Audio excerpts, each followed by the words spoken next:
সারা দুনিয়াতে কে কি করছে, কোন আলেমের ভুল হচ্ছে আপনাকে ধরার দরকার নেই। আলেমরা ভুলগুলো আলেমদের ধরবে, এটাই ভালো। আলেমরা আলেমদের ভুল ধরবে, এটাই ভালো। আসসালামু আলাইকুম শেখ। ওয়ালাইকুম আসসালাম ওয়া রাহমাতুল্লাহি ওয়া বারাকাতুহু। জি বলেন। শেখ, আমার প্রশ্ন হচ্ছে, কোথা থেকে? বর্তমানে দেখা যাচ্ছে যে আমি বাংলাদেশ থেকে শেখ। বাংলাদেশ থেকে বলেন। মাশাআল্লাহ। বর্তমানে দেখা যাচ্ছে যে কিছু ভাইয়েরা সালাফি আলেমদের একটু দোষ পেলেই তাদেরকে সালাফি থেকে বাদ দিচ্ছে। হুম, যেমন বিদাতির জন্য দোয়া করছে কেন, হুম, তারপরে তারপরে মনে করেন যে আল্লাহর দেহ সাব্যস্ত করছে কেন, দেখা যাচ্ছে যে অনেক জনপ্রিয় এবং বড় বড় শেখ তাদেরকেও বাদ হুম। দিচ্ছে। বুঝতে যেহেতু এটা আল্লাহ সালাফি হেদায়েত মানাজে নেই, এটা শুধু তারা করবে কেন? আল্লাহ হেদায়েত করে। শেখের এই প্রশ্ন, আজকাল এটা প্রশ্ন সোশ্যাল তাদের এটা মিডিয়া ঠিক হচ্ছে কিনা। হয়েছে, প্রশ্ন হয়েছে না? জি। জি জি। আজকাল সোশ্যাল মিডিয়া একটা বড় ফিতনার কারণ হয়েছে। সামান্য কিছু লাভ তো অবশ্যই আছে সোশ্যাল মিডিয়াতে, কিন্তু ফিতনা ফাসাদই বেশি আছে। যেসব ফিতনা ফাসাদ বহুমুখী রয়েছে, অশ্লীলতার সাথে সাথে, কুফরের সাথে, নাস্তিকতার সাথে, বেদিনের সাথে, বেহায়াপনার সাথে, তার একটি হচ্ছে কিছু ধার্মিক লোকেরাও ফিতনায় লিপ্ত হচ্ছে। সামান্য একটি কথা, সারা পৃথিবীর কোথায় কিছু হয়েছে সেটা সোশ্যাল মিডিয়ায় মুহূর্তে ছড়িয়ে যাচ্ছে, আর সবাই তাতে উঠে পড়ে লাগছে।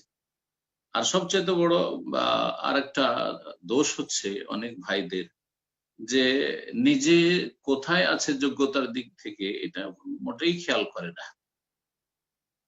সবাই মনে করে যে খুব যোগ্য, কিছু এদিক সেদিক থেকে জোড়া তালি দিয়ে, আরবি ভাষাও বুঝে না, কোরআন এবং হাদিসের একটি আয়াত হাদিসও কিছু বুঝতে পারবে না সরাসরি, কিন্তু এই দিক সেদিক থেকে কিছু ইসলামিক নলেজ একত্রিত করে মনে করে যে আমি তো অনেক বড় হয়ে গেছি। হ্যাঁ, যার ফলে প্রতিটি বিষয়ে মন্তব্য করা, এগুলো ফিতনা। এইসব ফিতনা থেকে বলবো যে যারা ভাইরা, মুসলিম ভাইরা, দিনী ভাইরা, বিশেষ করে যারা সহি আকীদা মানহাজের দাবিদার, বেঁচে থাকবেন। সবাই মন্তব্য করবেন না, কারণ জবান থেকে যখন একটি কথা বেরিয়ে যায় তখন সেটা আপনার হাতে থাকে না।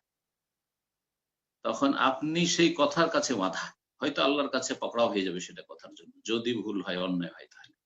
সুতরাং আমসিক আলাইকা লিসানাকা, রাসূলুল্লাহ সাল্লাল্লাহু আলাইহি সাল্লামের উপদেশ, তোমার জবানটাকে থেমে রাখিও।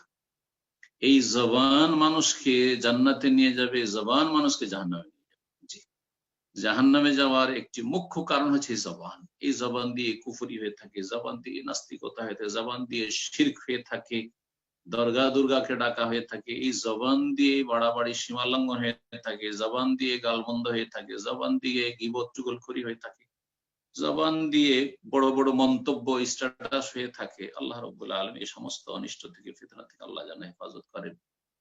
এলেম শিখুন, এলেম শিখে নিজেকে সুসজ্জিত করুন এবং নিজের পরিবার নিয়ে চিন্তা করুন, নিজের ছেলে মেয়ে নিয়ে চিন্তা করুন। নিজের ছেলে মেয়েগুলো মানুষ করতে পারলে কামিয়াব। সারা দুনিয়াতে কে কি করছে, কোন আলেমের ভুল হচ্ছে আপনাকে ধরার দরকার নেই। আলেমরা ভুলগুলো আলেমদের ধরবে, এটাই ভালো।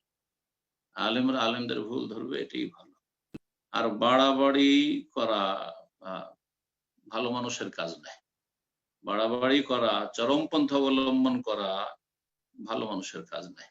আল্লাহ রাব্বুল আলামিন যেন বাড়াবাড়ি থেকে বাঁচিয়ে রাখেন, ছাড়াছাড়ি থেকে বাঁচিয়ে রাখেন। আল্লাহ যেন হেফাজত করেন। আমিন।